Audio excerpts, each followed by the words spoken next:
In a small-town high school, 16-year-old Alia sat in the back of her classroom, quietly scribbling in her notebook as her teacher, Mr. Collins, paced at the front. One day, during a discussion about college applications, Alia shyly raised her hand and said, "I want to apply to Harvard." The room went silent for a moment before her teacher burst out laughing. "Harvard?" he scoffed. "Alia, you should set realistic goals. Students like you don't end up at schools like that." His words, sharp and belittling, drew chuckles from a few classmates, and Alia felt her cheeks burn with embarrassment.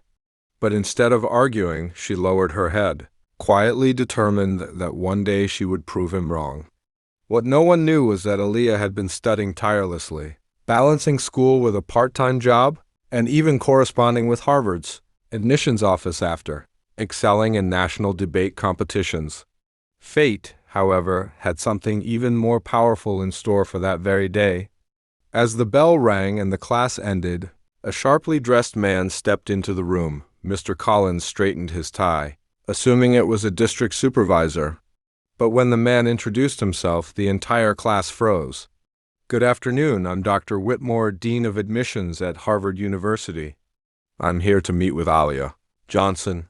Gasps filled the room as all eyes turned to the girl Mr. Collins had just mocked. The teacher's smug expression vanished, replaced by shock and panic. Alia, though nervous, stood tall as Dr. Whitmore, explained how impressed Harvard was with her achievements, and wanted to personally encourage her to apply.